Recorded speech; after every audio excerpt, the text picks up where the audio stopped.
You're damaging your own reputation to start.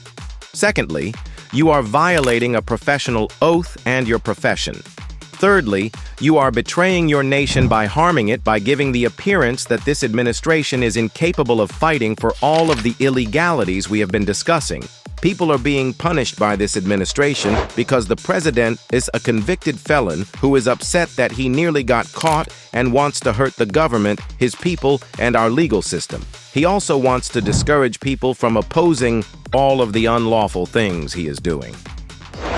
Donald Trump may never be able to move on from what transpired on live television.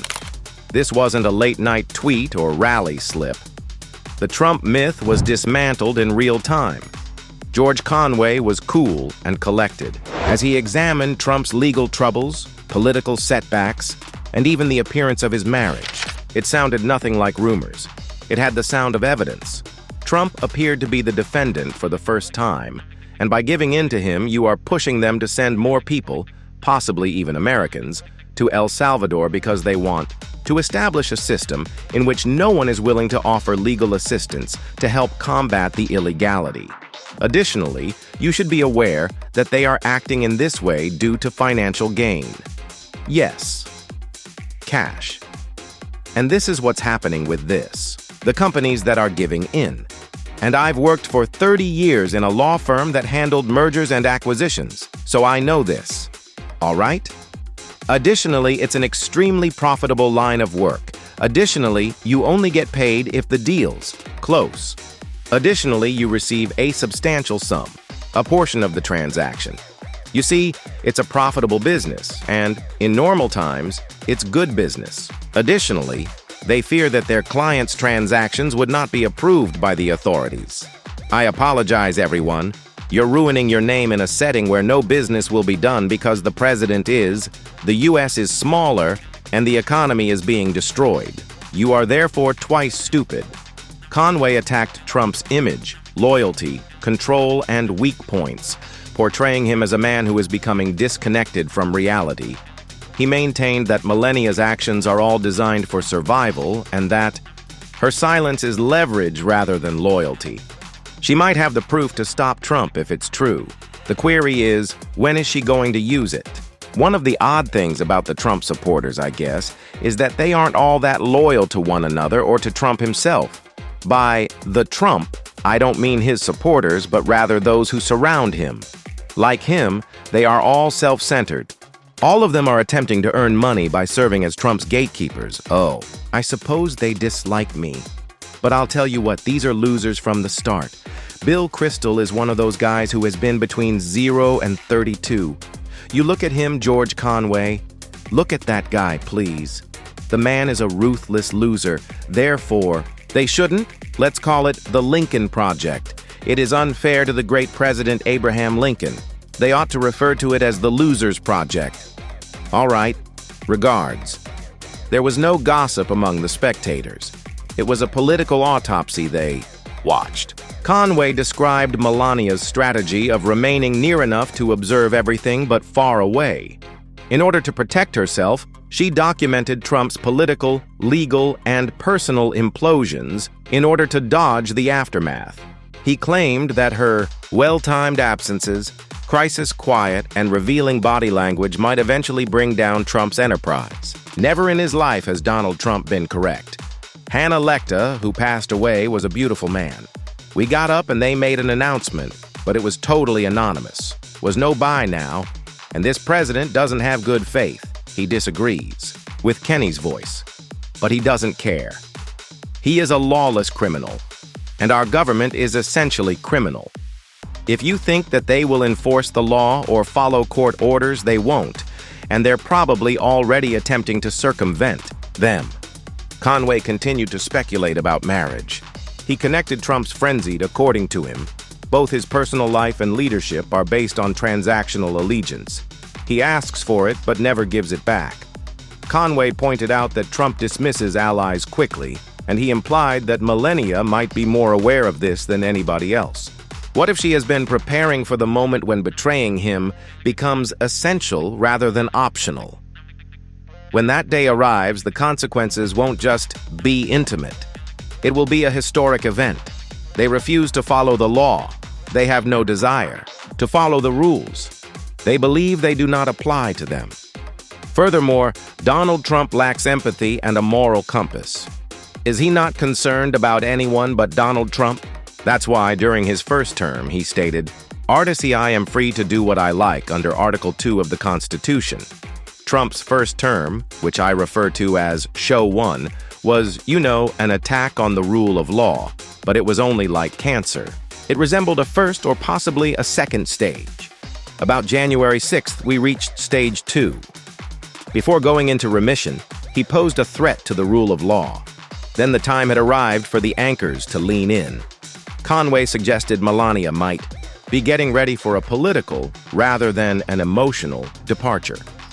She is aware of the skeletons in Trump's closet, having seen his worst times. A single interview might ruin her records if she keeps them, him. Maybe that's why Trump is more afraid of her quiet than her speech. In essence, stage 3 is when we are breaking the law and disregarding it. They're essentially refusing to spend funds that Congress has appropriated, which is illegal, The president is required by law to spend funds. The president cannot avoid spending the funds that has been set aside for specific topics. And under the cons, you have this guy who hasn't been legally appointed. Musk, let's discuss it. That concludes step 3. Well, these courts are telling me not to obey orders, will be the 4th stage. For what reason should I not wish to follow the law? So why don't I explain why I'm following the law? Metastasis is stage 4. I don't see how we don't reach stage 4 because the logical course they are taking is that the law doesn't apply to us and that no one can enforce the law against us. Stage 4 is where democracy, the rule of law, and constitutionalism can all die. And we are where we, unless something drastic happens. Conway talked about more than just dread, caused the audience to feel it. He presented Trump as a man who enjoys having power, but breaks down when it is taken away from him. And he's losing it all over the place right now. A party in disarray, escalating court cases, and a deteriorating public perception. Conway cautioned that the most dangerous fracture isn't political. Trump's own house is where it is. Every threat, bribe, and meltdown has been witnessed by Melania.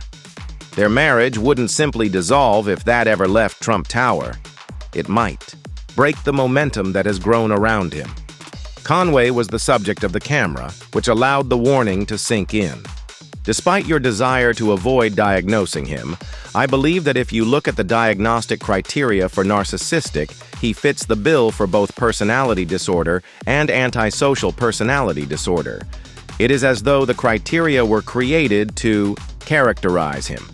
And I believe that Donald Trump's mental state finally collapsed with this tweet yesterday. I mean, you consider it.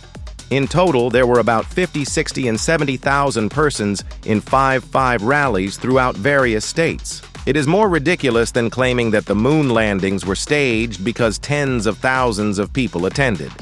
It's insane to think that. It's equally insane to try to sell it to others. He's finished. His brain is burned out.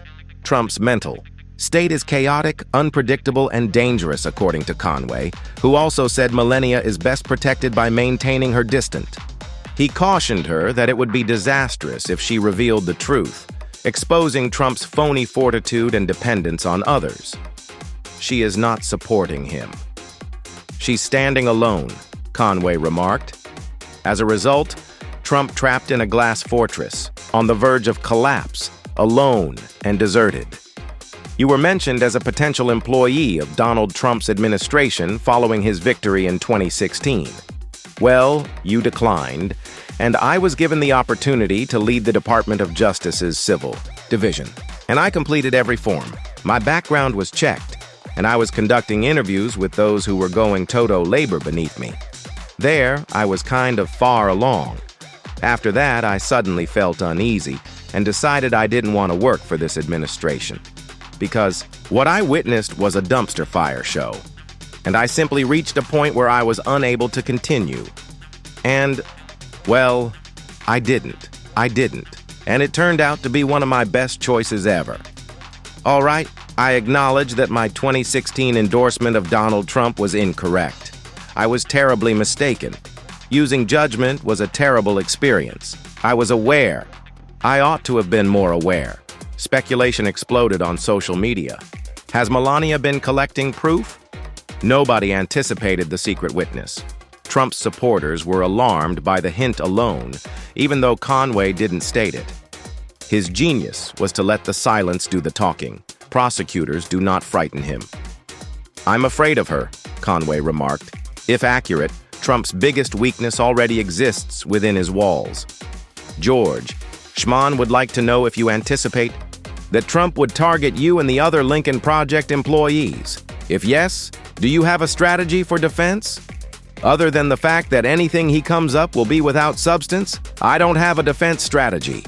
My financial situation is straightforward. I don't fear him, you know. That won't. And I believe that one of the things about Trump that people don't fully comprehend, but they need to, is that he is a bully who targets those who aren't willing to defend themselves.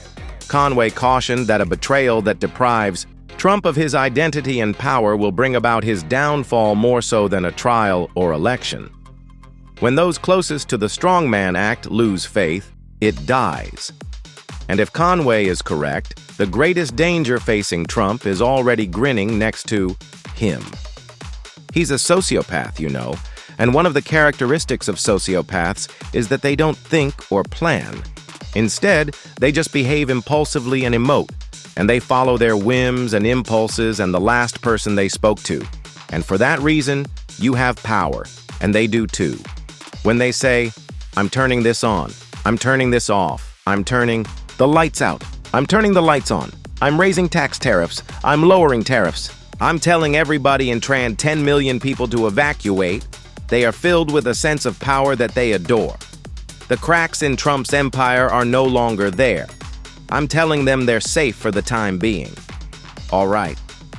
He gets off on that, and then he gets tired with what he said yesterday.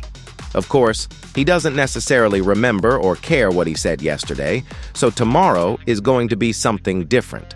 Former allies are flipping quickly, each one throwing another nail into his coffin. Financial fraud, hush money, confidential documents. It's a full-blown storm of investigations that have exploded into full-fledged storms equipped with subpoenas and hard proof. Donald Trump is leading the Republican Party off the cliff, and even his golden elevator won't help him ascend the mountain of scandal. He can shout witch hunt until his voice breaks, but the facts don't care. The closer prosecutors get, the more desperate he gets, and in politics, desperation is like blood in the water. This man has no bottom, and Republicans are simply scared to criticize him. He's saying that we're in the midst of a conflict in which Putin, who is untrustworthy, kills political rivals and massacres women and children, is killing people, and Donald Trump is only thinking about himself because he wants to exact revenge for losing the 2020 election. All right, let's see what they have to say about Hunter Biden, he says. I wonder whether there will ever be a Russian president who truly acts in the best interests of the Russian people and behaves himself in front of the world. Perhaps President Nali. Praise to God that somehow that might occur. Additionally, I think it would be interesting to view the files on Donald Trump. His once loyal army is dwindling, donors are turning away, strategists label him toxic, and even Fox News interrupts his tirades. Without his echo chamber, Trump's hold on supporters is weakened, and the image of the untouchable strongman dwindles, leaving only a man afraid of losing everything. Definitely. I believe that this was a very good time to do this, regardless of the Democratic nominee, for the straightforward reason that Donald Trump has been receiving a double standard for his actions because we've witnessed so much of. He's been doing crazy things like that for years. So he has this strange advantage, and that's part of the advantage. We almost kind of don't bat an eyelash at him talking about sharks, electrocution, and Hannibal Lecter, even though it's completely bizarre. So, that's part of the advantage. The advantage is that people are reluctant to discuss mental health, issues of any kind, so as not to offend or stigmatize others. But this is just so different. This is the man, you know? The question of the mental stability of someone who would be in charge of the world's second-largest nuclear arsenal. You just can't look at it the same way anymore. Republicans now have to decide whether to hang on to a sinking ship or let Trump go and risk his retaliation. The midterms were a warning that his candidates were failing, and the red wave died down and independents slipped away. But deviating from him could split the party in two. He can't help but emotionally react to things, and one of the things that you have to get used to is that Trump is a narcissistic sociopath, which is why you can't normalize him in a political hostage situation, where he has the detonator ready to blow everything up to save himself. Because he is ill, you cannot treat him like a normal human being. He is unable to follow his lawyer's instructions, which is why he played right into the hands of the plaintiff in the Ian Carroll case, who are attempting to demonstrate that he is essentially a jerk. What does he do? The fact is that he is acting like a jerk in front of the jury, displaying disrespect for them. He is also saying things like, "Oh, this never happened." The idea that Trump is an unstoppable kingmaker is eroding, so where is your testimony? The chaos that once fueled his base now wears them down, and his rallies are getting smaller with empty seats glaring under the lights.